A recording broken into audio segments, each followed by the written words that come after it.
Without so much as a warning, life hangs in the balance. Human endeavor turns to chaos. And within seconds, nothing will ever be the same. Ever. Prepare to experience some of the most jaw-dropping destruction ever captured on tape. You'll witness the explosive climax of an out-of-control fire at a Texas chemical plant. And a stuntman's attempt to jump over 4 tractor-trailer beds goes terribly wrong. It's intensity for your TV, and it's called Destroyed in Seconds.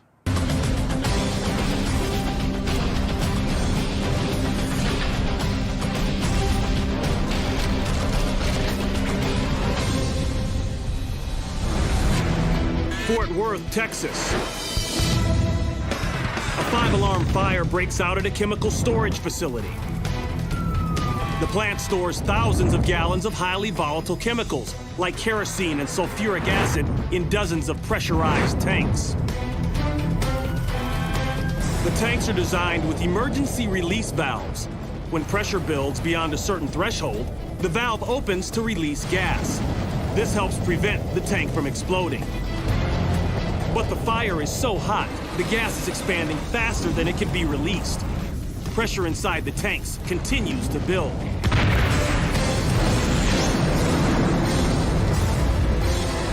The blasts send chemical drums hundreds of feet through the air.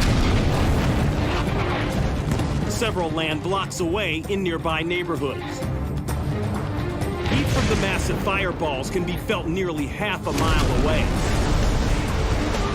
Everyone within a 5-mile radius is told to stay inside and avoid breathing the toxic smoke, which can be seen in Dallas, nearly 30 miles away. Officials from the Environmental Protection Agency use an airplane to assess the fire. They determined that it's best to let the chemicals burn themselves out. Firefighters set up a perimeter and wait for the explosions to subside and the flames to die down. After blazing for 4.5 hours, the fire finally burns itself out. It's believed the blaze started when static electricity ignited the volatile compound methanol as it was being offloaded from this 18-wheeler. All 17 plant workers are found alive. 4 are taken to the hospital and treated for minor injuries. The plant itself ends up a charred wasteland.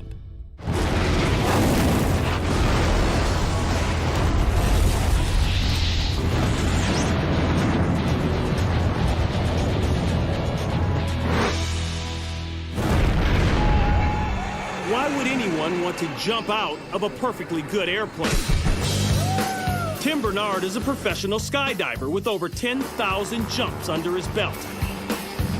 And he does it just for thrills. From aerobatics to sky surfing to downright crazy.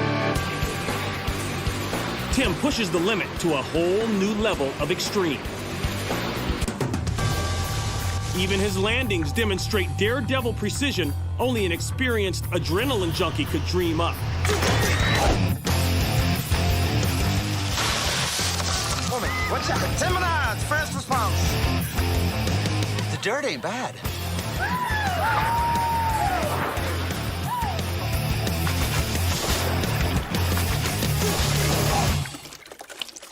Tim has also seen his share of near misses.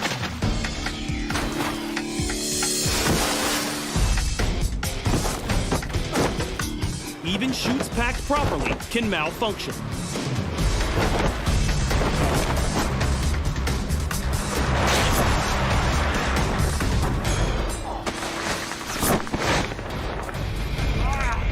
Today, Tim is at the World Free Fall Convention in Rantoul, Illinois. His stunt? Parachute through the open doors of an airplane hangar, circle around inside, and fly out through a completely different door. All this while never letting his feet touch the ground. I should be able to pull this off. This should be a pretty good stunt, just a minor carve, no big deal. But anyways, if I crash, make sure you guys don't shy away. Turn on the cameras, because if I'm gonna crash, I want it on tape, big time, okay? Hang tight, we'll see you out there. At 13,500 feet, Tim jumps. It's not long before he reaches terminal velocity. He deploys his chute at 5,000 feet. At 1,000 feet, he has the hangar in sight. His approach must be precise. He has to enter the hangar at a 35-degree angle.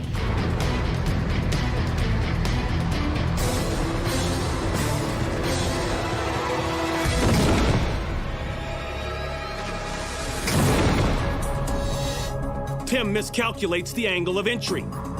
At 65 miles per hour, he has no time to correct. His parachute hits the door. His chute collapses, flipping him through the air. He goes from 65 to 0 and slams into the concrete floor. Friends rush to Tim's aid as he lies motionless. I broke something. Tim's hip is broken in 7 places. It takes 10 hours of surgery to reconstruct. Tim still skydives today and still takes plenty of risks. But now he does it with steel plates and 33 screws attached to his hip. Stuntman Brian Carson thrills audiences.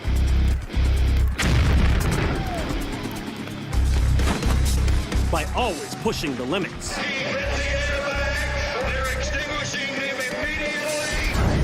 In Dodge City, Kansas, Brian attempts to jump 120 feet over 2 tractor trailers, then land wheels up on some jump cars.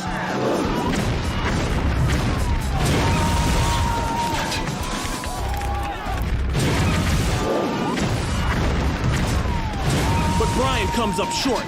His car lands on the track upside down and instantly bursts into flames.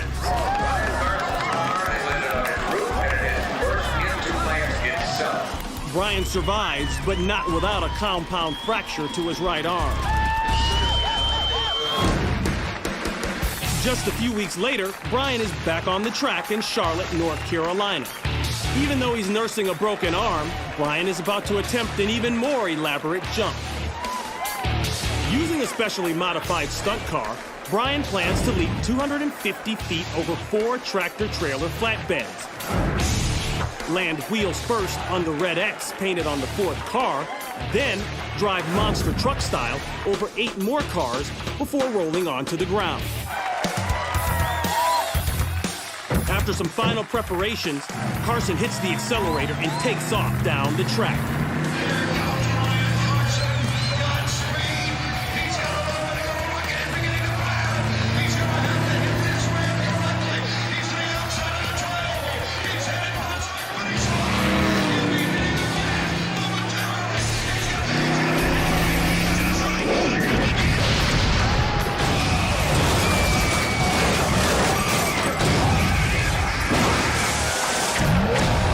At over 100 miles per hour, Carson's takeoff is perfect. But the impact of hitting the ramp causes his newly installed suspension to drop. The drag causes the car to come up short and land on one of the fire cannons as it ignites.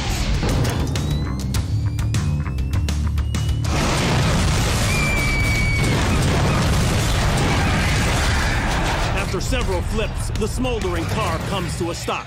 Rescue crews are immediately on the scene. I sure hope he's okay. Safety and rescue personnel with the doctor. Report to the Brian Carson car. The fire crews use the jaws of life to remove Carson from the mangled wreckage. It takes over 30 minutes to extract him.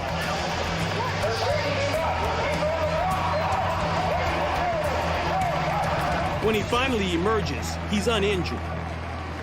Carson may not have set a new record, but he did accomplish his main objective, a heart-stopping moment for his fans.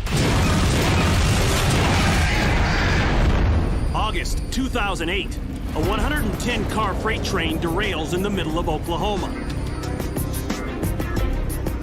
The train contains several tanker cars full of combustible crude oil and ethanol.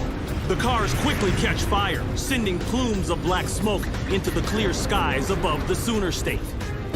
The train's conductor and engineer manage to get out of the danger zone in time.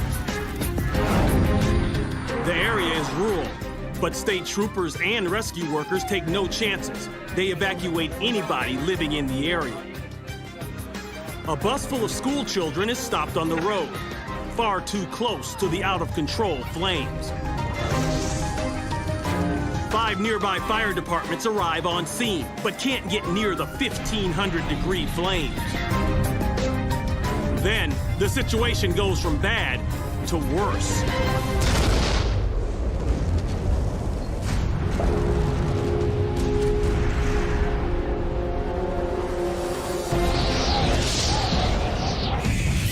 An entire tanker car full of crude oil has exploded under intense heat and pressure.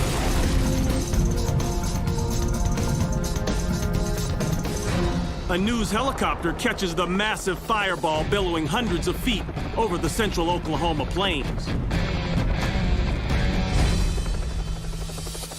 After 5.5 hours, a railroad hazmat team is finally able to close in on the fire.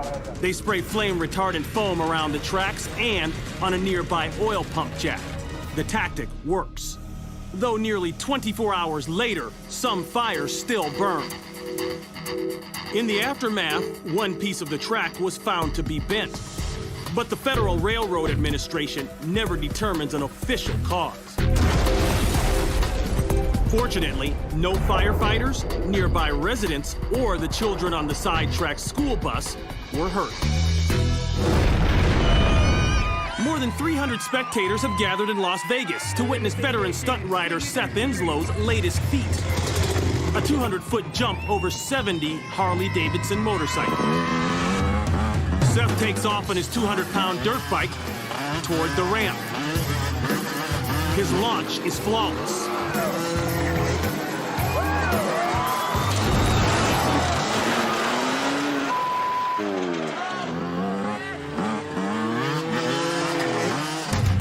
As Seth approaches the ramp on his Honda CR250, he reaches a takeoff speed of 70 miles per hour. But as he lands, the bike's front fork snaps, sending him skidding across the pavement. A cameraman rushes toward the crash. It appears Seth is severely injured. He's hurt. Hey, where's the ambulance? To everyone's relief, Seth is back on his feet. The $5,000 bike is destroyed. Fortunately, the protective leather gear Seth wears instead of standard motocross equipment most likely saves him from serious injury.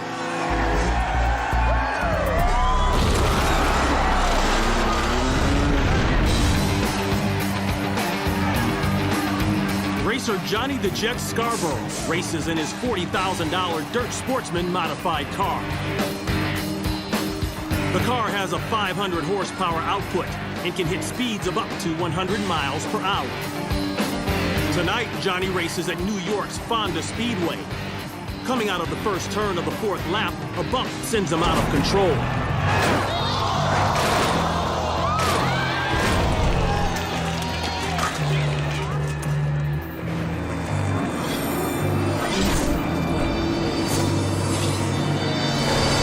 Racer clips Johnny's wedge-shaped car, which is sent spinning into the air at over 80 miles per hour.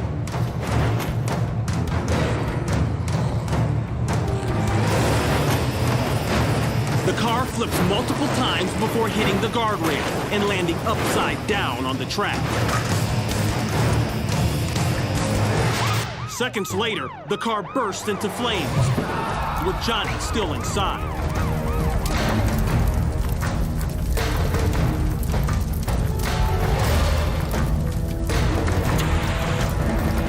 After 12 full seconds trapped in the inferno, Johnny rolls out onto the track. He's on fire. Rescuers struggle to smother the flames. After several tense moments, they finally succeed. and soon an ambulance is rushing Johnny to the hospital. The car continues to burn. Track workers fight the blaze with foam, water, and even dirt from the track. Almost 8 minutes after the crash, the flames are finally extinguished. The car is a total loss. Thanks to Johnny's fireproof safety gear, right down to his shoes and socks, he suffers only minor burns. 6 weeks later, in a new car, Johnny goes on to win the Sportsman Divisional title. Today, he's a 3-time Sportsman champion.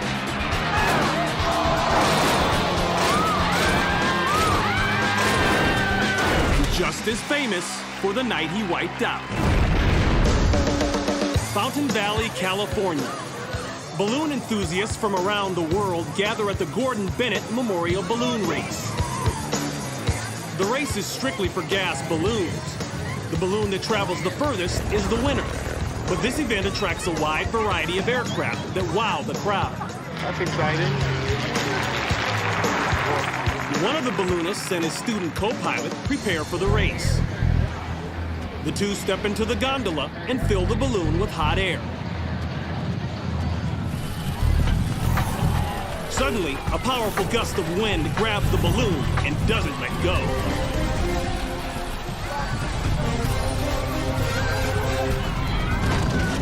Oh my God.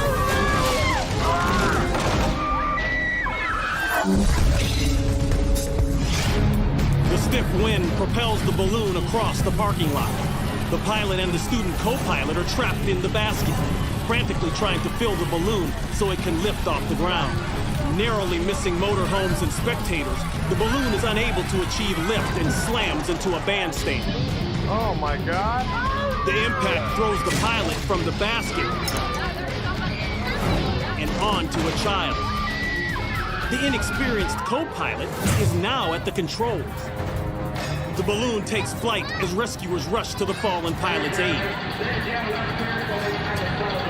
The heavily damaged balloon drifts across the sky with its gondola dangling below. Thankfully, the student co-pilot knows just enough to land the crippled balloon safely. As for the pilot thrown violently from the gondola and the child he landed on, they suffer only minor injuries. Oh my God. Carbon County, Pennsylvania. Some believe this truck ramp, designed to stop accidents, is actually causing them. It's so dangerous, locals call it the suicide ramp.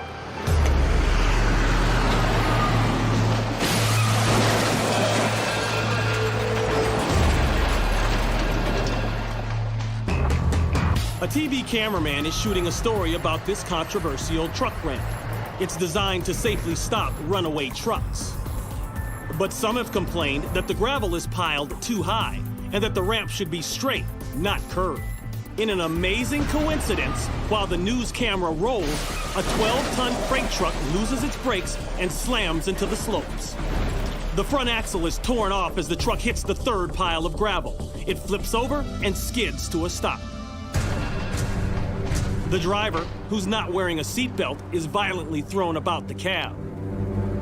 The truck loses its entire load of aluminum casings and dumps 40 gallons of fuel. Emergency crews rush to the remote site off State Route 93. The driver suffers severe lacerations and loses a lot of blood.